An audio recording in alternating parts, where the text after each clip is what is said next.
할렐루야. 제가 학부를 마치고 신학대학원에 입학하면서 이제 모교회에서 나와서 다른 교회로 사역을 가게 됐습니다.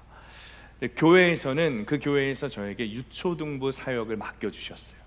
유초등부 사역을 하면서 처음 시도한 것이 뭐였냐면 제자훈련이었습니다. 교회에 처음 부임해서 아이들을 한 명 한 명 만나고 상담하고 신방을 하다 보니까 아이들이 교회에 다니기는 다니는데 예수님을 믿지 않는다라는 것을 알았어요. 거의 대부분의 아이들이 예수님을 믿어서 교회 나오는 것이 아니라 그냥 부모님 따라 나오는 정도였습니다. 교회 학교도 마찬가지였어요. 교회 학교도 이 아이들에게 신앙적인 교육을 시키기는 하지만 정말 믿음에 대한 관심은 없었습니다. 그냥 어른들이 예배하는 시간에 아이들을 위탁해서 맡겨놓는 정도, 그 정도의 수준이었던 것이죠. 그러다 보니까 어떻게 되는가, 이 초등학생 아이들이 중고등부가 되고 청년부가 되면 교회를 떠난다는 거예요. 그리고 그것이 의례 당연하다는 듯이 그런 모습들이 교회 안에 있었습니다. 그래서 이대로는 안 되겠다, 이 아이들에게 진짜 믿음을 가르쳐 줘야겠다, 그래서 제자 훈련이 필요하겠다 싶었습니다. 그래서 먼저는 교사들을 대상으로 제자 훈련을 시작했습니다. 예수님의 사람 제자 훈련은 아니고 초등학교 아이들과 연계된 그런 제자 훈련 교재가 있어요. 그래서 그 교재를 가지고 먼저 교사들을 훈련시켰어요. 그리고 교사들의 마인드를 하나하나 바꾸기 시작했습니다. 교사들은 위탁교사가 아니다, 신앙교사다. 그러니까 내가 먼저 믿음을 가져야 할 것이고 내가 삶으로 아이들에게 믿음을 가르쳐야 한다. 그리고 교사 제자 훈련이 한 절반쯤 지나갔을 때 고학년 아이들 제자 훈련을 시작했습니다. 당시 제 마음에 좀 급한 마음이 있었던 것 같아요. 그래서 교사 제자 훈련이 끝나기도 전에 고학년 아이들을 데리고 제자 훈련을 시작했고, 그리고 몇 주 지나지 않아서 이제 간사가 있었거든요. 이제 간사에게 시켜서 저학년 제자 훈련을 하게 했습니다. 그러니까 교사와 아이들이 변하기 시작하는 거예요. 예배의 태도, 소그룹의 나눔, 삶의 적용, 여러 가지 것들이 궁극적으로 또 아이들이 믿음이 무엇인지 알게 되고 진짜 믿음을 갖는 아이들이 생겨나기 시작했어요. 아이들이 변하니까 교사가 변하고 신나고, 또 누가 달라지는가? 부모의 반응이 달라져요. 교회만 왔다 갔다 하던 아이들이었는데 이 아이들이 삶에서, 가정에서, 학교에서 적용하는 모습들을 보는 거예요. 순종하는 모습들을 보는 거예요. 그러니까 부모님들도 아이들의 믿음에 관심을 갖기 시작했습니다. 구체적으로 아이들이 하고자 하는 그런 전도에 대해서 되게 적극적으로 부모님들이 변하시더라고요. 제가 사역했던 교회는 서울 한복판에 있습니다. 여러분 명동 아시죠? 그 명동 한복판에 있는 교회예요. 그러니까 거기는 주거단지가 없습니다. 주거단지가 없고 이제 앞에 뭐 학교들도 없습니다. 그러니까 이제 뭐 학교 앞 전도든지 뭐 노방 전도든지 아이들을 대상으로 할 수 있는 그런 전도 방법이 사용될 수 없는 그런 교회입니다. 그러니까 대부분의 아이들은 부모님과 차를 타고 오는, 그러니까 멀리 사는 아이들이었어요. 그런데 그 아이들이 자기 친구들을 전도해 오기 시작하는 거예요. 부모들은 그것을 돕는 거죠. 처음에는 한 15명 정도 예배하는 인원이 얼마 되지 않아서 2배가 되고 3배가 되었어요. 말 그대로 부흥이 되었죠. 그러니까 담임 목사님이 저에게 교회 학교와 함께 청년부를 맡겨주시더라고요. 당시 저는 파트 전도사였는데 유초등부 사역과 함께 동시에 청년 사역을 감당하도록 한마디로 명령하신 거죠. 그러니까 당시 청년부 담당 목사님이 계셨어요. 그래서 목사님과 함께 청년 사역을 좀 했으면 좋겠다 이렇게 말씀하셔서 그렇게 하게 됐습니다. 그래서 제가 처음 한 게 뭐였겠어요? 제자 훈련이죠. 담임 목사님은 배전도사 청년부도 한번 같이 해봐 이 정도로 말씀하셨는데 제 마음에는 배전도사 청년부 제자 훈련 꼭 해야 돼 이렇게 들리는 거예요, 제 마음에. 그러니까 청년 임원들 4명을 데리고 제자 훈련을 시작했습니다. 그리고 임원 제자 훈련이 다 마쳐졌어요. 이제 임원 제자훈련 끝났으니까 청년들 대상으로 제자훈련 해야 되는 것 아니겠습니까? 그래서 이게 당연히 제가 맡은 일이라고 생각을 했기 때문에 계획서를 들고 이제 교육 목사님, 청년 담당 목사님에게 보고를 드렸습니다. 그런데 이 교육 목사님이 갑자기 안 된다고 말씀하시는 거예요. 이 청년들 대상으로 제자훈련 하기로 한 것은 제가 갑자기 하겠습니다 이게 아니라 임원 제자훈련 하기 전부터 이미 계획된 거였어요. 목사님과 상의해서 결정되었던 겁니다. 임원 제자훈련 끝나면 청년들 대상으로 제가 제자훈련 하겠습니다. 그래서 오케이 하셨고, 그 제자훈련이 끝나면 소그룹 나눔, 동아리 활동 뭐 이런 것들을 계획해서 하기로 이미 결정된 사항이었습니다. 그러니까 제가 보고를 드린 계획서 안에는 그것을 하느냐 마느냐, yes or no가 아니라 그 계획을 어떻게 구체적으로 할 것인지에 대한 그런 방안이었고, 그냥 목사님이 피드백을 주시면 정도 되는 그런 계획서였다는 것이죠. 근데 목사님이 갑자기 안 된다는 거예요. 안 된다고 말씀하시는 거예요. 그러면서 하시는 말씀이 하나님이 하지 말라고 하셨다는 거예요. 다른 이유가 없다는 거예요. 기도하던 중에 청년부 제자훈련, 소그룹 나눔 다 하지 말라고 하나님 말씀하셨다는 거예요. 그러니까 예배 끝나면 우리 동아리 활동하자. 동아리 활동, 그것에 대한 계획서를 좀 다시 짜와봐라. 당시 저는 지금 굉장히 온유해 보이지 않습니까? 목소리도 이렇게 깔고. 근데 당시에는 제가 혈기가 많았습니다. 인내심도 별로 없었습니다. 그래서 목사고 뭐고 막 이제 싸웠다고 표현하기는 좀 그렇고, 좀 강한 목소리를 내면서 목사님을 설득하기 시작했어요. 목사님, 지금이 적기입니다. 지금 하지 않으면 안 됩니다. 때를 놓치면 안 됩니다. 임원 제자훈련 딱 끝났을 때 바로 청년 제자훈련 들어가야지, 이거 뒤로 미루면 안 됩니다. 그래야 청년들이 제대로 된 믿음을 가질 수 있습니다. 근데 전혀 제 말을 듣지 않았어요. 거의 소기의 경읽기입니다. 아무리 설득해도 똑같은 말만 반복하시는 거예요. 하나님이 하지 말라고 하셨다는 거예요. 그럼 제가 화가 나겠습니까? 안 나겠습니까? 화가 나죠. 그래서 제가 일어나면서 뭐라 그랬냐면, 제가 담임 목사님한테 직접 가서 말씀드리겠습니다. 그러고 방을 뛰쳐나왔어요. 물론 담임 목사님한테 가진 않았어요. 화가 나서 그 자리에서 이제 가방을 메고 교회 밖으로 나가서 이제 집으로 가기 시작했습니다. 당시 저는 수원에 살았는데 이제 전철을 타고 사당에 와서 사당에 있는 그 7770번 그 광역버스를 타고 수원으로 가는 거예요. 가는데 분을 사귀지 못하겠는 거죠. 너무 화가 나는 거예요. 그래서 먼저 친구한테 전화를 했습니다. 야, 이런 일이 있었다. 그러니까 이 친구는 저보다 더 욕을 잘해요. 막 지가 더 화가 나가지고 막 뭐라 하는 거예요. 그 전화를 끊었는데 도무지 이 화가 가라앉지 않아요. 분이 사귀지 않습니다. 그래서 누구한테 전화를 했는가? 아버지 목사님한테 전화를 했습니다. 그리고 이 상황을 다 설명했어요. 다 이래 저래 화가 나 죽겠다. 저는 아버지께서 저를 위로해 주실 줄 알았어요. 근데 아버지가 제 말을 다 들으시더니 이렇게 말씀하시는 겁니다. 지금 네가 하는 말이 다 맞는 말 같지만 그 목사님이 하는 말이 맞는 거일 수 있다. 그래서 제가 또 말씀드렸어요. 아버지, 그게 무슨 말씀이시냐? 유초동부가 이렇게 부흥되니까 담임 목사님도 제자 훈련하라고 나를 청년부로 가게 하신 것 아니겠냐? 이게 하나님의 일이다. 이게 이 일에 순종하는 것이 하나님께 순종하는 것이다. 아버지가 다 들으시더니, 또 가만히 다 들으시더니 저에게 두 가지를 말씀하시더라고요. 아들아, 첫 번째는 하나님께서 너에게 질서에 순종하는 훈련을 시키시는 것 같다. 네가 교회 안에 사역자로 들어갔다면 질서에 순종해야 된다. 너의 상급자 되게 하신 그 목사님의 말씀에 순종하는 것이 네가 하나님께 순종하는 것이다. 두 번째는 사역은 이해되지 않는 것의 연속이다. 앞으로 사역을 하면서 이해할 수 없는 일들이 정말 많을 것이다. 아마 모든 일이 이해할 수 없을지도 모르겠다.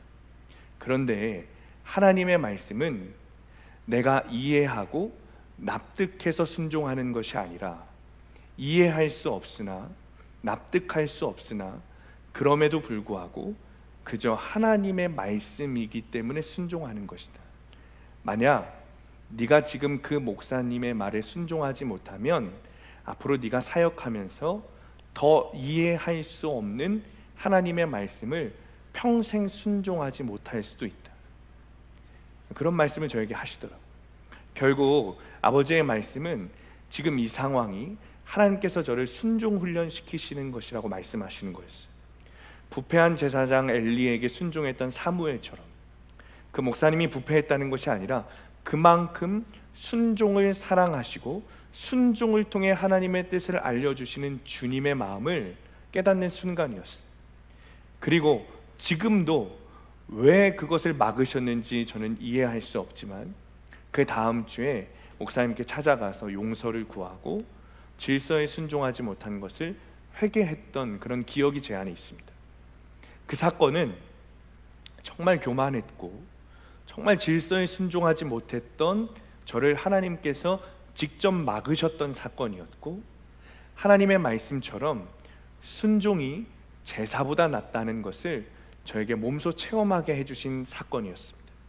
만약 그 사건에 순종하지 못하고 제 마음대로 뭔가 혈기를 부리며 했다면 어떻게 다른 상황이 펼쳐졌을지 정말 상상하기도 싫습니다. 그리고 제가 깨달은 것은 순종이라는 것은 내가 이해할 수 없을 때 순종하는 것이 진짜 순종이라는 것, 그리고 내가 이해할 수 있기 때문에 하나님이 오르신 분이 아니라 내가 이해하지 못해도, 내가 납득하지 못해도 하나님은 100% 오르신 하나님이시라는 것, 그것을 깨달을 때 100% 오르신 하나님을 향한 믿음이 시작된다는 것입니다. 요즘 많은 사람들이 순종과 복종이라는 단어에 알레르기 반응을 일으킵니다. 그리고 내가 움직이고 행동하고 말하고 무언가 나의 삶이 변화되기 위해서는 나의 이성적으로 납득이 되어야 된다고 말을 합니다. 상식적으로 납득되고 이성적으로 이해되어야 내가 무언가 하겠다는 거예요. 논리적으로 충분한 이유가 있어야겠다는 거예요. 그래서 요즘 설교학도 그렇게 변해가고 있어요. 설교학의 발전도 어떤 식으로 돼가는가 하면 회중들을 잘 설득하는 방법이 무엇인가, 그렇게 설교학이 발전되고 있습니다. 회중을 논리적으로 변증적으로 설득시키고자 하는 노력들을 학문적으로도 계속 하고 있다는 것이죠. 저 역시도 설교를 준비하면서 그것에 대해서 가장 많은 시간을 들이는 것 같아요. 여러분들을 어떻게 설득할 것인가, 어떻게 이해시킬 것인가. 왜냐하면 목회를 하면서 성도들이 하나님의 말씀을 알고 하나님의 말씀을 이해하는 것이 굉장히 중요하다는 사실을 제가 깨달았기 때문이죠. 그런데 여러분, 성경 속에 나오는 설교들을 한번 읽어보십시오. 성경에 기록된 설교들은 설득이 아닙니다. 회중을 논리적으로 설득하는 작업이 아니라 선포였습니다. 설교는 선지자들이 하는 가장 중요한 역할이었는데 선지자들은 회중에게 가서 설득하지 않았어요. 그저 선포했어요. 그것이 설교였습니다. 예수님도 설교하실 때 이곳에 앉아서, 야, 우리 이곳에 앉아서 네 말이 맞는지 내 말이 맞는지 우리 한번 따져보자, 이렇게 말씀하지 않으셨습니다. 귀 있는 자는 들을지어다, 회개하라, 천국이 가까이 왔노라. 주님 선포하셨어요. 그것이 주님의 설교였습니다. 만약 예수님이 바리새인들에게 설교하시면서 설득하고 싶었다면 주님이 야, 이 독사의 자식들아 라고 말씀하지 않으셨을 것입니다. 여러분, 설득하는 사람이 상대방에게 독사의 자식아 이렇게 말하는 게 당연합니까? 당연하지 않죠. 그것은 설득하고 싶은 사람의 모양새가 아닙니다. 그냥 선포인 거예요. 내가 말하는 것이 하나님의 말씀이니 귀 있는 자는 듣고 그 말씀에 순종하여 믿음을 가져라. 그것이 예수님의 설교였고 예수님의 설교는 선포였어요. 오늘 본문을 보면 하나님께서 예레미야를 선지자로 부르십니다. 그런데 굉장히 특별한 방법으로 예레미야를 부르세요. 5절 말씀 우리 함께 읽습니다. 시작. 내가 너를 모태에 짓기 전에 너를 알았고 네가 배에서 나오기 전에.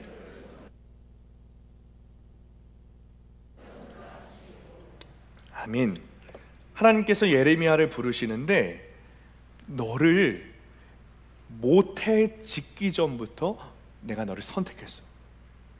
그러니까 엄마 뱃속에 예레미야가 생기기 전부터 성별해서 선지자로 세우시기로 작정하셨다는 거예요. 그럼 놀랍지 않습니까? 모태에 짓기 전부터 하나님은 예레미야가 태어날 것을 아셨고 그 예레미야를 선지자로 택하셨다는 거예요. 내가 이 아이가 태어나면 선지자로 역할을 감당하게 할 거야. 그런데 예레미야가 주님의 말씀에 거절해요. 주님의 명령을 거절합니다. 순종하지 않겠다는 거예요. 선지자 못하겠다는 거예요. 6절 함께 있습니다. 시작. 내가 이르되 슬프도소이다 주 여호와여 보소서 나는 아이라 말할 줄을 알지 못하나이다 하니 하나님께서 예레미야를 선지자로 선택했다. 내가 너를 선택했어 라고 말씀하시자 예레미야가 대뜸 주님 내가 그 말을 들으니까 너무 슬픈데요. 그러는 거예요. 그러더니 주님 저는 아이라서 말을 할 줄 몰라요. 그러니까 선지자 못합니다. 그럼 누가 생각나죠? 모세가 생각나죠. 떨기나무 앞에서 이스라엘 백성들을 출애굽시키라 라는 주님의 명령에 주님 저는 말을 잘 하지 못해서 못하겠는데요 했던 모세와 똑같은 반응을 지금 예레미야가 보이고 있는 거예요. 그런데 여러분 예레미야에게는 그럴 만한 사정이 있었어요. 그럴 만한 이유가 있었습니다. 하나님께서 예레미야를 모태부터 성별하셨다면 어떻게 해야겠습니까? 그를 선지자로 훈련시킬 수 있는 합당한 가문과 합당한 부모 밑에 태어나게 하셔서 그를 훈련시키도록 그 인생을 이끌어 가셔야 되는 겁니다. 여러분 일본에 가보면 우동집도 100년이 넘었습니다. 그러니까 4대, 5대 우동집을 하는 거예요. 보고 배우고 잘하고 어깨너머로 보면서 그 감각을 익히고 장인이 되어가는 거예요. 그러면서 나도 부모처럼 내가 우동집을 해야겠다. 우동을 정말 맛있게 만드는 장인이 돼야겠다. 그 감각이 가문으로부터 흘러나오는 것입니다. 그러니까 예레미야를 하나님께서 모태에 짓기 전부터 너를 선택했다 말씀하셨다면 너를 그런 선지자로 역할을 감당할 수 있도록 훈련시킬 수 있는 가문과 그런 부모 밑에서 태어나게 하시고 잘하고 배우고 훈련하고 그 감각을 익히도록 하시는 것이 당연한 것이죠. 그런데 예레미야의 가문은 좀 달랐어요. 오히려 결격 사유가 있었습니다. 자, 1절 함께 읽습니다. 1절 시작. 베냐민 땅 아나돗의 제사장들 중 hil기야의 아들 예레미야의 말이라. 아멘. 목사님, 예레미야도 제사장 가문의 아들인데요. 제사장 가문에서 태어났는데요. 그런데 여러분, 제사장도 제사장 나름이죠. 제사장도 제사장 나름인 거예요. 말씀에 보면 이 제사장 가문이 어디 살았다고요? 베냐민 땅 아나돗이라고 말하는 아주 작은 마을이에요. 작은 마을에 있었던 제사장 가문이라는 것이죠. 이 제사장 가문의 조상이 누군가? 아비아달이라는 사람입니다. 아비아달이라는 제사장이에요. 그런데 이 제사장은 아비아달은 파면당한 제사장이었어요. 열왕기상 2장 26절 말씀 함께 읽습니다. 시작. 왕이 제사장 아비아달에게 이르되 내 고향 아나돗으로 가라. 너는 마땅히 죽을 자이로되 네가 내 아버지 다윗 앞에서 주 여호와의 궤를 메었고 또 내 아버지가 모든 환난을 받을 때에 너도 환난을 받았은즉 내가 오늘 너를 죽이지 아니하노라 하고. 아멘. 이 아비아달이 파면당해서 어디로 가요? 아나돗으로 가죠. 그러면서 말하는 거예요. 야, 너 마땅히 죽을 자인데 내 아버지 다윗 밑에서 열심히 헌신했으니까 목숨만은 살려줄게. 대신 아나돗 너 글로 유배가 라고 말하는 겁니다.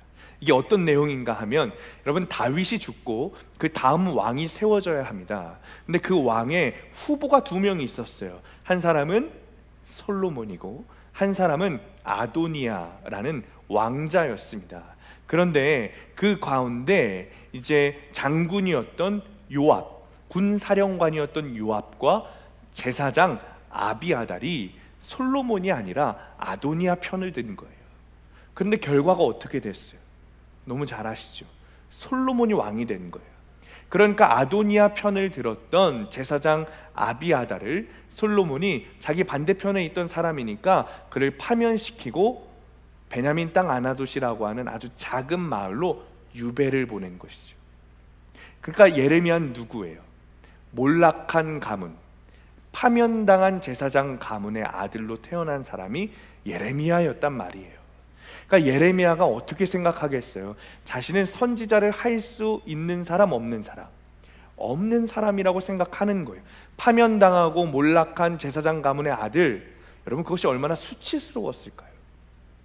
그는 아주 열등감도 컸을 것이고 자존감도 낮았을 것이고 자존심도 없는 그런 사람이었을 거예요. 꿈도 비전도 없고 내가 왜 사는지 그 이유도 모르는 그런 사람이 예레미야였단 말이에요. 근데 하나님께서 나타나시더니 너 선지자의 역할을 해야 돼.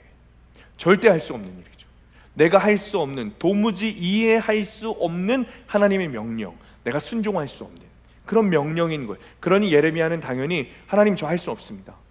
저 말 잘하지도 못하고 좋은 제사장 가문 밑에서 태어나지도 못했습니다. 그래서 다른 아이들처럼 뭐 좋은 교육을 받거나 어깨 넘어 뭐 아빠가 어떻게 하는지 그거 보지도 못했습니다. 그런 감각도 없습니다. 나는 정말 어린아이와 같은 사람이에요. 그런 저에게 선지자요? 하나님, 다른 일은 다 맡기셔도 제가 그것만큼은 못합니다. 그거는 못해요. 이게 예레미야의 반응이었어요. 아마 이 이야기를 들으시면서 공감하시는 분들이 있으리라 싶습니다. 태어나긴 태어났는데 꿈도 비전도 소망도 없이 그런 상태, 내가 뭘 해야 되는지 모르겠고 아무것도 모르는 그런 상태에 있으신 분들이 있으실지 모르겠어요. 내가 태어난 가정, 부모는 아무런 힘도 능력도 없고 나를 도와줄 수 있는 뭐 가지지도 않았고 나를 뒷받침해 줄 수 있는 능력도 없는 것을 보면서 도대체 내 형편은 왜 그런가? 도대체 나는 왜 이런 집에서 태어났는가?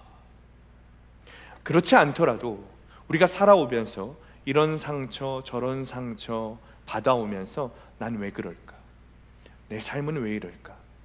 가정에서도 실패하고 직장에서도 실패하고 학교에서도 실패하는 이런 상황들 속에서 나는 언제쯤 좋아질까? 내 삶이 좋아지기는 할까? 내가 이렇게 살아왔기 때문에, 이런 환경에서 태어났기 때문에, 이런 부모 밑에서 태어났기 때문에 내 성격이 이렇게 모날 수밖에 없지. 나는 이렇게 살아갈 수밖에 없는 사람이야. 이런 존재감 없이, 자존감이 없이 이렇게 살아갈 수밖에 없는 사람이야 라면서 절망하는 분들도 있으실지 모르겠어요. 심지어 이제는 영적으로도 매일 습관적인 죄를 지으며 도무지 주님 앞에 나아가지 못하는 이런 상황들 속에서 난 이제 어떻게 해야 되지? 난 이제 어떻게 해야 되지? 그런 고민을 하고 계신 분들도 있으리라 싶습니다. 그런데 주님은 그런 나에게 선지자의 역할을 감당하라고 말씀하시는 거예요. 할 수 없습니다, 주님. 그런데 주님은 그런 가정에서 내가 너무나도 싫어하는, 내가 정말 가슴 아파하고 내가 정말 그 가문에서 왜 태어났는지 절망하는 그 가정에 내가 직접 들어가 적용해야 된다고 주님이 말씀하세요. 주님, 제가 그걸 어떻게 합니까? 주님, 우리 가정은 이미 무너졌습니다. 회생 불가합니다. 남편은 바람나서 집에 들어오지 않고 시어머니는 계속 구박합니다. 아빠는 너무 폭력적이에요. 주님, 순종도 할 수 있는 사람이 순종하는 겁니다. 지금 제 상황으로는 감당할 수 있는 일이 아닙니다. 이게 예레미야의 반응이었고 우리의 반응이죠. 그런데 주님은 이런 예레미야의 사정을 들으지 않으시고 또다시 명령하세요. 또다시. 자, 7절 말씀 함께 읽습니다. 7절 시작. 여호와께서 내게 이르시되 너는 아이라 말하지 말고 내가 너를 누구에게 보내든지 너는 가며 내가 내게 무엇을 명령하든지 너는 말할지니라. 아멘. 야, 너 아이라고 말하지 마. 말 못한다고? 아니야. 너 내가 보내는 곳에 너 가면 돼. 내가 명령한 곳에 그것을 말하기만 하면 돼. 여러분 어떻게 느껴지세요? 저는 좀 강압적으로 느껴졌어요.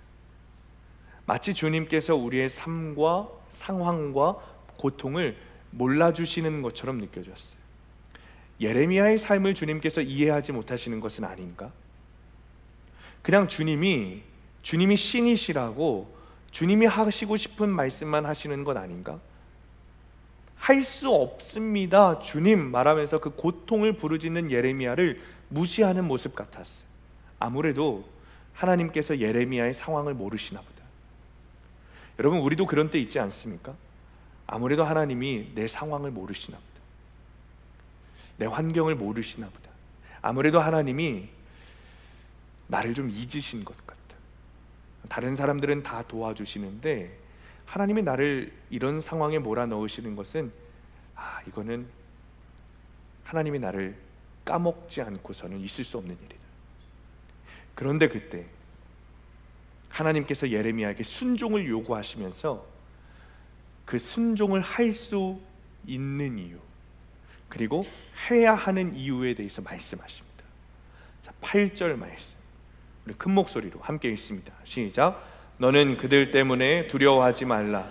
내가 너와 함께하여 너를 구원하리라. 나 여호와의 말이니라 하시고. 아멘.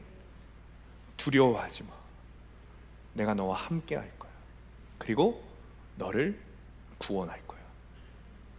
하나님께서 우리에게 동일하게 말씀하십니다. 힘들지, 어렵지, 고통스럽지. 근데 그거 알고 있니? 너 혼자 아니야. 내가 너와 함께 하고 있어. 내가 너와 함께 힘들어하고 있어. 내가 너와 함께 고통스러워하고 있어. 내가 너와 함께 하고 있어. 그리고 주님 말씀하세요. 이것이 내가 너를 구원하는 방법이야. 사랑하는 성도님들, 순종은 내가 할 수 있어서 하는 것이 아닙니다. 순종은 하나님이 나와 함께 하시기 때문에 가능한 것입니다. 그러므로 순종은 내가 이해할 수 있는 것을 하는 것이 아니에요. 납득한다고 해서 순종하는 것이 아닙니다. 여러분의 이성적으로 하나님의 말씀이 납득된다고 해서 내 몸이 순종으로 이끌어 가십니까? 그렇지 않죠. 순종은 그런 것이 아니에요. 이해할 수 없지만, 우리의 이성으로 납득할 수 없지만 하나님의 말씀이기 때문에, 그리고 하나님이 나와 함께하고 계신다는 것을 믿기 때문에, 내 생각으로는 도무지 불가능한 일이라고 생각되는 그 일을 순종하는 거예요. 그렇게 나를 순종하게 하시는 이유는 나를 구원하시기 위해서라는 것이죠. 여러분, 우리 교회가 큐티를 시작하고 구속사 말씀을 전하기 시작하면서 우리의 삶을 하나하나 해석해 나가기 시작했습니다. 그런데 시간이 조금씩 지나가면서 핀트가 조금 달라지는 것이 있어요. 나가는 부분이 있는 거죠. 핀트가. 하나님께서 나에게 힘든 가정, 힘든 남편, 힘든 아내, 자녀, 시어머니, 그리고 직장을 주신 이유는 내가 선지자가 되어서 말씀을 전하고, 그리고 그 말씀을 통해 내 가정이 구원받고 내 가정의 구속사의 문이 열리는 것이라고 생각합니다. 맞습니다. 물론 맞습니다. 그런데 그것이 전부가 아니에요. 어쩌면 그것은 두 번째 이유입니다. 하나님께서 나를 그 어려운 가정에 보내시고 그렇게 힘들게 하는 남편, 아내, 시어머니, 자녀, 직장 상사를 만나게 하시고 적용하게 하시는 이유는 나를 구원하시기 위해서입니다. 여러분, 그걸 잊어서는 안 됩니다. 여러분, 그런 상상 해보셨습니까? 내가 그런 남편을 만나지 않았더라면, 내가 그런 아내, 자녀, 시어머니를 만나지 않았더라면, 내가 그 부모 밑에서 태어나지 않았더라면 나는 하나님을 찾았을까? 나는 하나님을 붙들었을까? 아마 우리 중에 99%, 아니요 100%는 하나님 찾지 않았을 것입니다. 내가 지금 있는 가정과 직장과 교회는 하나님이 보내주신 장소입니다. 하나님을 붙들 수밖에 없는 장소로 하나님께서 나를 밀어 넣으신 거예요. 왜요? 그렇지 않으면 내가 하나님을 찾지 않을 것을 주님이 아시기 때문에. 그러니 내가 상황과 환경과 질서에 순종하는 것은 누구 때문에요? 나의 구원 때문에 주님이 주신 거예요.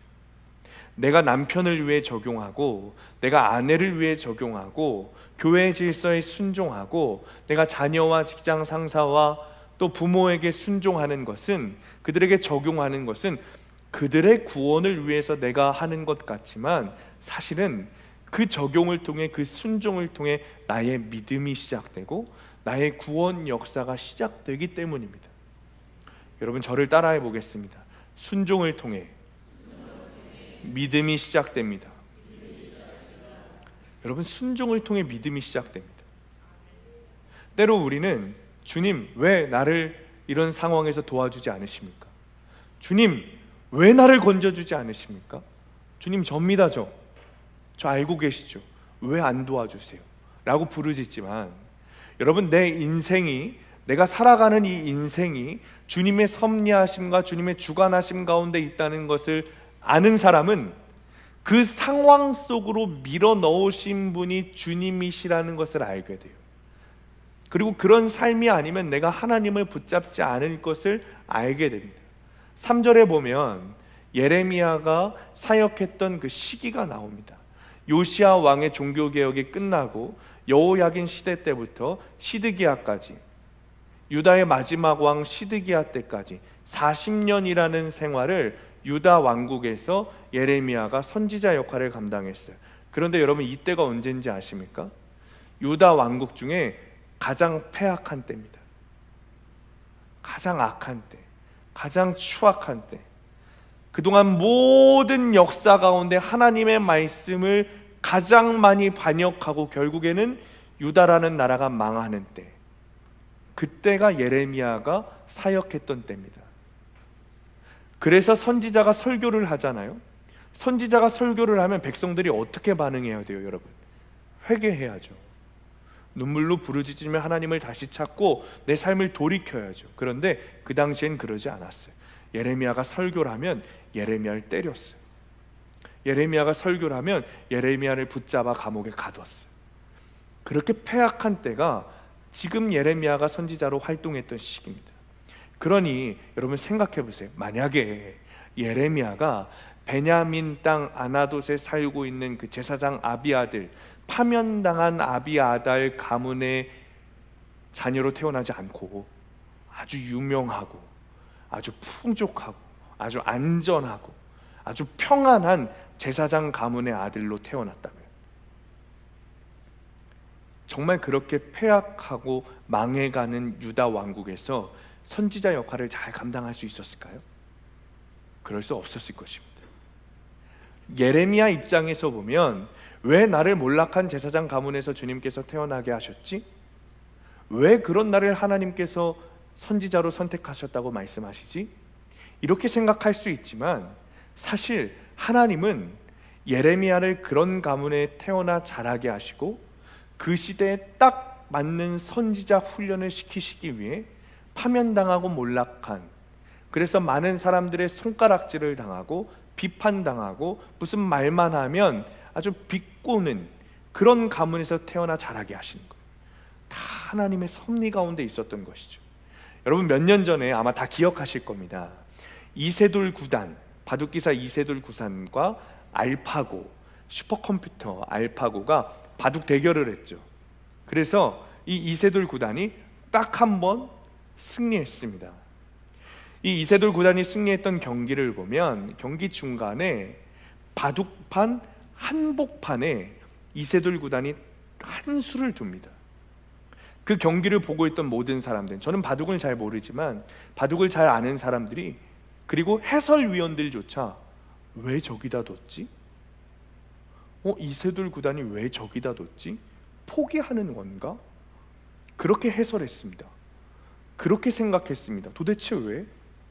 그런데 여러분, 정말 놀라운 일은 그 한 수를 바둑판 한가운데 한복판에 두는 순간 슈퍼컴퓨터 알파고가 오류가 걸리기 시작해요. 그리고 그 경기를 이세돌 구단이 승리하게 됩니다. 경기가 다 끝나고 사람들이 컴퓨터로 분석을 하는데, 그 경기에서, 그 경기의 모든 순간 가운데 이세돌 구단이 알파고를 이길 수 있었던 방법과 그 타이밍은 그때 딱 그 한 수를 두는 그때밖에 없었다 그래요. 그 확률이 0.007%. 만 가지의 방법 중에 그 만 가지의 방법 중에 알파고를 이길 수 있는 단 유일한 한 가지의 방법은 그 시간 그 타이밍에 그 자리에 그 한 수를 두는 방법밖에는 없었다는 거예요. 여러분, 하나님의 일하심이 이런 것과 같습니다. 사람들은 도무지 알 수 없는 그 수, 그 한 수, 우리의 생각과는 너무 다른 그곳에 내 인생을 인도하시고 바둑알을 두실 때가 있어요. 우리의 생각에는 당연히 이렇게 응답해 주셔야 되는데 하나님은 저렇게 응답하세요. 우리의 생각에는 당연히 하나님께서 yes 하셔야 되는데 하나님께서는 no라고 하십니다. 때로는 우리를 기다리게 하십니다. 그래서 도무지 하나님을 이해하지 못할 때가 너무 많아요. 하나님의 뜻을 납득하지 못할 때가 너무 많다는 거예요. 그런데 그때 정말 우리가 이해할 수 없고 납득할 수 없는 그 순간에 우리가 하나님께 순종할 때 우리를 통해 하나님께서 일하시기 시작하고 우리는 그 일을 보며 그 순종을 통해 나의 믿음이 생기고 나의 구원 역사가 시작하게 된다는 것이죠. 저는 우리의 삶도 마찬가지라고 생각합니다. 내가 지금 할 수 있는 것이 아무것도 없을 때, 내 상황과 환경을 보아서는 정말 보잘것없고 나는 나이도 어려, 또 반대로 나는 나이가 너무 많아, 내가 무엇을 할 수 있을까 싶지만 주님은 그 순간에, 이해할 수 없는 그 순간에 나의 환경과 나의 상황을 통해, 그리고 그 환경과 상황에 순종하는 나의 모습을 통해 주님이 일하신다는 것. 이것이 우리가 하나님의 그 이해할 수 없는 말씀에 순종해야 하는 이유입니다. 여러분, 순종은 내가 할 수 있는 것을 하는 것이 순종이 아닙니다. 내가 할 수 없는 것을 하는 것이 순종입니다. 순종은 내가 이해하는 것을 하는 것이 순종 아닙니다. 내가 이해할 수 없지만 그럼에도 불구하고 그것이 하나님의 말씀이기 때문에 순종하는 것이 진짜 순종이에요. 그리고 그 순종을 통해 나의 믿음이 시작되는 거죠. 사람들이 저에게 오셔서 이런 물음을 하실 때가 있습니다. 목사님, 믿음을 갖고 싶습니다. 제가 여러 해, 수십 년 신앙생활을 해왔지만 저에게 믿음이 없는 것 같아요. 목사님, 정말 믿음을 갖고 싶습니다. 그러면 제가 여러 가지 방법들을 권면하는데 그 중에 가장 좋은 방법이 순종이에요. 이해할 수 없는 것에 순종해 보십시오. 납득할 수 없는 것에 순종해 보십시오. 그러나 그것이 내가 이해할 수 없어도 하나님의 말씀이기 때문에 앞뒤 따지지 않고 순종해 보는 그 결단과 실험이 나에게 믿음을 갖게 하는 가장 좋은 방법입니다. 도무지 이해할 수 없는 순종인데 그 순종을 통해 하나님이 일하시는 것을 우리가 보게 되기 때문이죠. 앤드류 머레이라고 하는 남아공의 선교사가 있습니다. 성자죠, 성자. 1895년에 이분이 순종에 대한 책을 쓰는데 그 책에서 앤드류 머레이가 이런 이야기를 합니다. 순종은 처음이자 마지막 하나님의 요구입니다. 그리고 이렇게 말해요. 하나님께서 인간에게 제일 먼저 요구하신 것이 순종입니다. 에덴 동산의 모든 실과는 네가 언제든지 먹어도 되지만 동산 중앙에 있는 그 나무, 선과 악을 알게 하는 그 나무만큼은 절대 먹지 말라. 만약 그런다면 정령 죽으리라. 하나님께서 우리에게 첫 번째 하신 말씀은 순종이었어요. 순종을 요구하셨습니다. 그리고 앤드류 머레이가 이런 말을 합니다. 하나님은 인간을 만드셔서 제일 처음 하신 말씀은 믿음도 겸손도 사랑도 기쁨도 감사도 아니다. 오직 순종이었다. 하나님께서 오직 순종을 요구하신 이유는 순종 안에 믿음, 사랑, 겸손, 감사, 기쁨이 모두 포함되어 있기 때문이다. 때로 삶의 어려움을 토로하시면서 기도를 요청하시는 분들이 있습니다. 그러면 제가 정말 전심으로 기도해드리고 기도가 다 끝난 다음에 이런 말을 해드려요. 성도님의 삶에 어려움이 있다는 것은 여전히 하나님께서 당신을 사랑하신다는 증거입니다. 여러분, 저는 이 말을 정말 믿습니다. 하나님이 나를 사랑하시지 않는다면 나를 그냥 내버려 두셨을 거예요. 그러나 하나님이 나를 여전히 사랑하시고 나를 구원하고자 하시고 나의 삶이 죄에서 돌이켜 정결함과 거룩함으로 돌아가기를 원하시기 때문에 내가 회개하고 내가 하나님께 붙들 수 있는, 내가 순종할 수 있는 그 어려운 환경과 상황을 주시는 거예요. 순종은 하나님의 권위에 복종하는 거예요. 우리가 살아가는 나라는 하나님 나라입니다. 하나님 나라는 하나님이 왕이십니다. 그 왕께 복종하는 거예요. 여러분, 왕의 명령이 내가 이해되지 않고 납득되지 않는다고 그 명령에 불순종하면 그 신하는 죽는 거예요. 그 자리에서. 왕의 명령은 납득된다고 순종하는 것이 아니라 납득되지 않아도, 이해되지 않아도 왕의 명령이기 때문에 순종하는 것이죠. 사랑하는 성도님들, 이해할 수 없지만 우리를 위한 하나님의 계획과 뜻은 늘 선하십니다. 늘 우리를 구원하시고자 하시는 선하심 속에 있습니다. 그 선하신 하나님의 섭리 가운데 순종하는 여러분들 되시기를 축원합니다. 적용 질문입니다. 내 삶에 도무지 이해할 수 없는 상황과 환경은 무엇입니까? 나의 힘든 환경이 나를 구원하시기 위한 하나님의 계획이라는 것을 믿습니까?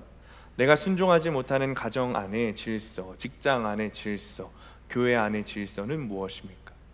자, 우리가 하나님의 말씀에 순종하기 위해서는 먼저 우리의 입술에 하나님의 말을 두어야 합니다. 9절 말씀 함께 읽습니다. 시작. 여호와께서 그의 손을 내밀어 내 입에 대시며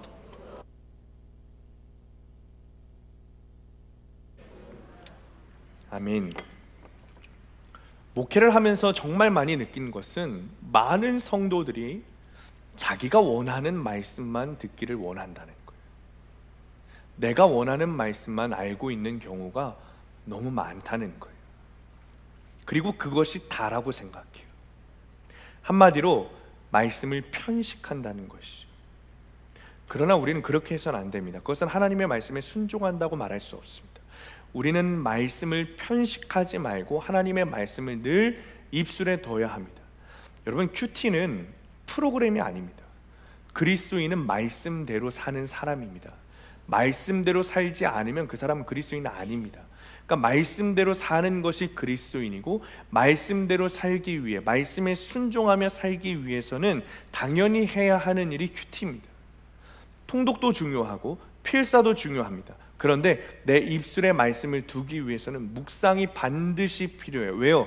통독과 필사도 결국에는 천성적으로 우리의 마음이 간사하기 때문에 우리의 필요한 말씀만 내 머리에 넣게 되어 있어요. 그런데 큐티는 어떻게 해요? 내가 원하는 말씀만 볼 수 없어요. 주어진 말씀을 묵상하기 때문에 내가 보고 싶은 말씀만 보는 것이 아니라 주신 말씀 그대로 묵상하게 되죠. 그러면 성경을 하나님의 의도대로 읽게 돼요. 내가 읽고 싶은 방법대로, 내가 읽고 싶은 내용을 읽는 것이 아니라 하나님이 의도하신 대로 성경을 읽게 되는 것이죠. 그래야, 그때서야, 그제서야 내가 하나님의 말씀대로 순종하며 살아가게 되는 거예요. 그때 어떤 일이 일어나는가? 육이 죽고 영이 살아납니다. 10절 말씀 함께 읽습니다. 시작. 보라, 내가 오늘 너를 여러 나라와 여러 왕국 위에 세워 네가 그것들을 뽑고 파괴하며 파멸하고 넘어뜨리며 건설하고 심게 하였느니라 하시니라. 아멘.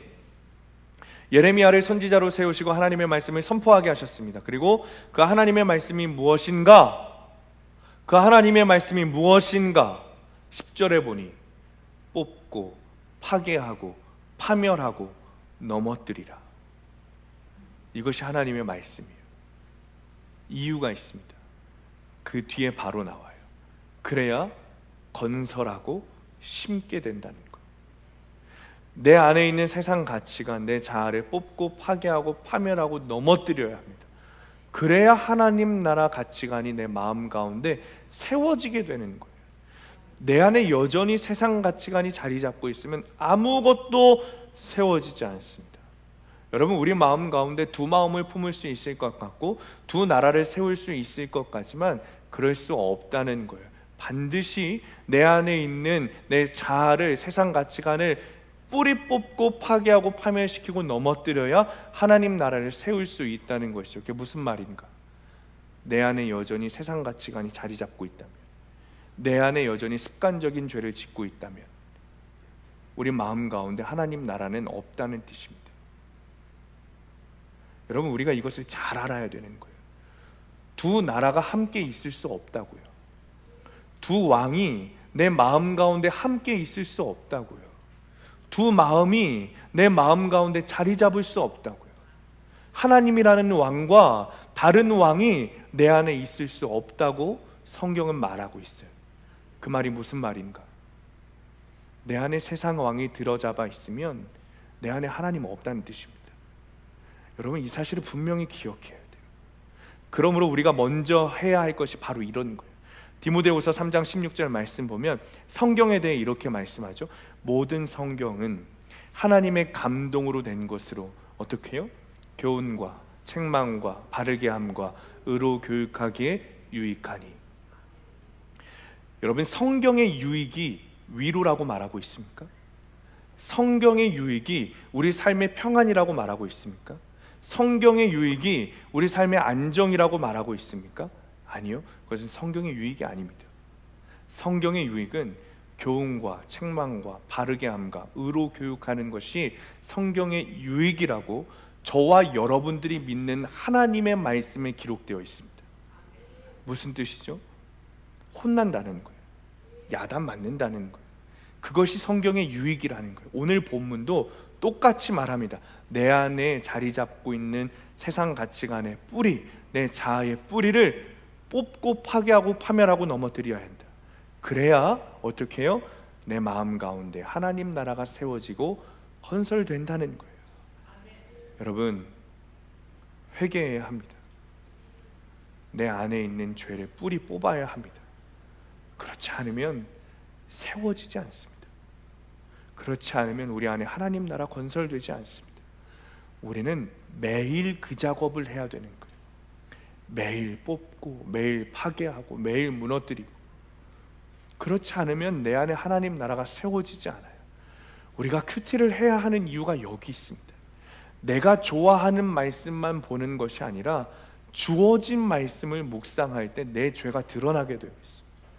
나를 불편하게 하는 말씀, 나를 힘들게 하는 말씀, 내 성정에 맞지 않는 말씀, 내가 삶을 살아가면서 나를 옥죄는 말씀, 오히려 나를 편안하게 하지 않는 그런 말씀, 그런 말씀을 볼 때 내 죄가 보여요. 그리고 그 죄를 뽑고 파괴할 때 내 안에 하나님 나라가 건설되기 시작하죠. 예레미야가 그렇게 살았어요. 유다는 망한다. 너희 그렇게 살지? 유다 망해. 반드시 망해. 제사장들, 권위자들, 왕부터 회개해야 한다. 안 그러면 다 망한다. 다 망한다. 그러니 사람들이 예레미야를 좋아했을까요? 엄청 싫어했습니다. 미워했습니다. 우리가 복음을 전하면서, 여러분, 우리도 복음을 전하지 않습니까?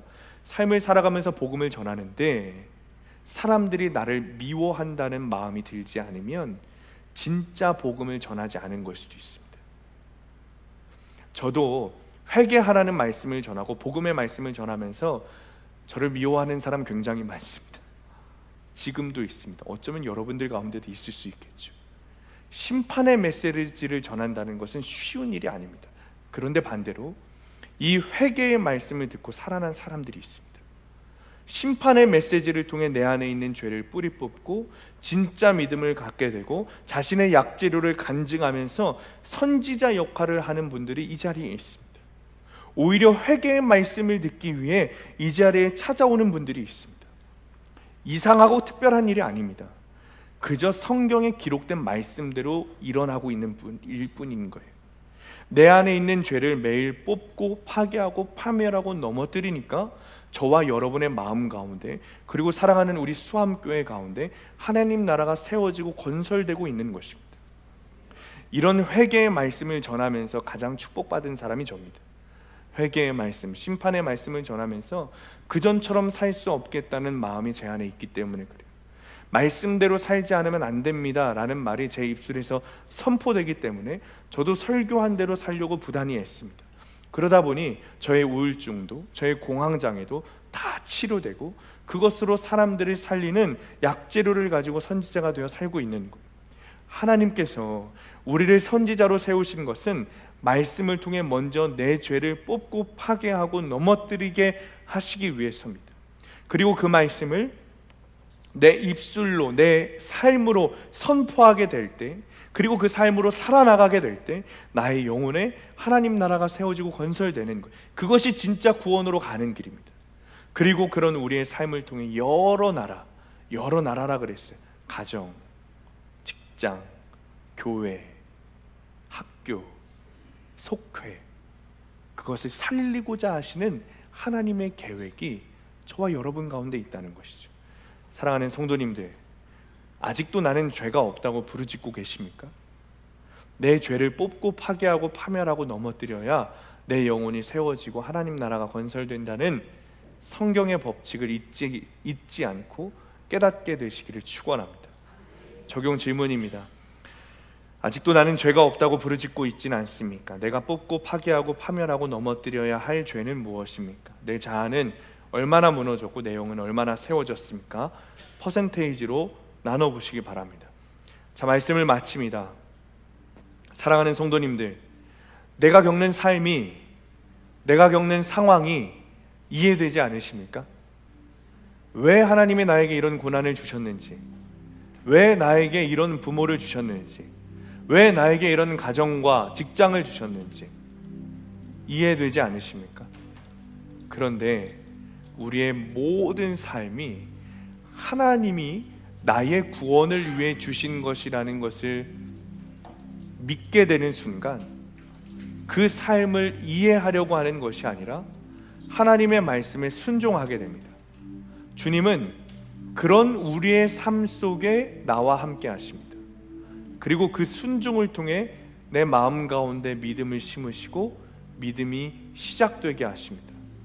하나님은 우리를 미워하셔서 뽑고 파괴하고 파멸하라 말씀하시는 것이 절대 아닙니다.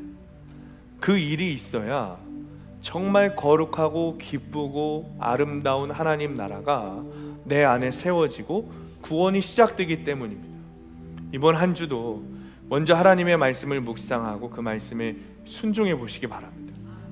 다 이해할 수 없지만 그럼에도 불구하고 하나님의 말씀이기 때문에 그 말씀과 상황과 환경과 질서에 순종하고 그때 주시는 하나님의 세우심을 경험하는 성도님들 되시기를 예수님의 이름으로 간절히 축원합니다. 모두 이 시간에 본문 8절 말씀 붙들고 함께 우리가 기도하겠습니다. 너는 그들 때문에 두려워하지 말라. 내가 너와 함께하여 너를 구원하리라. 나 여호와의 말이니라. 주님께서 우리와 함께 하심을 믿습니다. 아멘. 주님께서 우리와 함께 하심을 믿게 되길 원합니다. 아멘. 이해할 수 있기 때문에 순종하는 것이 아니라 하나님이 나와 함께 하시기 때문에 순종할 수 있다는 사실을 믿습니다. 아멘. 하나님은 그 순종을 통해 나의 믿음을 시작하게 하시고 하나님은 그 순종을 통해 하나님 우리의 구원 역사를 시작하게 하심을 믿습니다. 아멘. 하나님의 말씀이기 때문에 순종하기를 결단하게 하여 주옵소서. 아멘. 그 순종을 통해 나의 믿음이 시작되게 하시고 나와 우리 가정 가운데 구속사의 문이 열리게 하여 주옵소서. 아멘. 그니 주님, 하나님 우리의 말씀을 통해 하나님의 말씀을 통해 우리 안에 있는 죄를 뿌리 뽑게 되기를 원합니다. 아멘. 내 자아를 무너뜨리고 내 안에 하나님 나라가 시작되게 하여 주옵소서. 아멘. 주님, 나로부터 우리 가정 가운데 하나님 나라가 건설되고 세워지게 하여 주옵소서. 아멘. 시간에 주님 이름 부르시고 함께 통성으로 기도하겠습니다. 주님을 찬송하면서 할렐루야 할렐루야 하나님 나와 함께 내 하시기 때문에 납득할 수 없으나 이해할 수 없으나 하나님의 말씀이기 때문에 순종하는 그 우리의 순종을 보시고 그 한 걸음을 보시고 하나님께서 우리의 믿음을 시작하게 하시는 믿습니다. 내 구원을 시작되게 그것을 하나님의 구원 역사가 일어나게 하시며 우리 가족 가운데 하나님 구원의 역사가 일어나게 하시며 내 안에 있는 죄를 뿌리 굽고 파괴하고 파괴하고 넘어뜨리기를 원합니다. 하나님 그 무너진 내 마음 가운데 하나님 성령으로 찾아오셔서 하나님 나라가 선설되게 하시고 다시 주님을 바라보게 하시며 하나님 나라를 세워서 우리가 놀라운 일이 일어나게 하여 주옵소서. 우리 역사 일어나게 하시고 온전히 주님을 나아가는 주님만 따라가리. 주님 감사합니다. 하나님께서 우리와 함께 하신다는 사실을 믿게 하시니 하나님 감사합니다. 말씀이신 주님께서 우리 안에 찾아오셔서 하나님께 그 말씀에 대하여 순종하게 하시니 하나님 감사합니다. 내가 이해할 수 있어서가 아니라 납득되어서가 아니라 우리의 왕이신 하나님의 말씀이기 때문에 순종하기 원합니다. 아버지 그 순종을 통해 믿음이 시작되게 하시고 구원이 시작되게 하시고 특별히 우리 가정 안에 구속사의 문이 열리게 하여 주옵소서. 그래서 우리 가정 가운데 우리의 순종을 통해 하나님 나라가 세워지고 하나님 나라가 건설되는 놀라운 역사가 일어나게 하여 주옵소서. 이제는 우리의 아버지가 되시는 하나님의 사랑하심과 우리의 구원자 되시는 예수 그리스도의 은혜와 우리의 인도자가 되시는 성령님의 교통하심이 하나님의 말씀에 순종함으로 주님의 구원하심을 소망하며 세상으로 나아가는 모든 성도들 머리머리 위에 이들의 가정과 일터와 학업 위에 그리고 사랑하는 수함교회 위에 영원토록 함께 하시기를 간절히 축원하옵나이다. 아멘.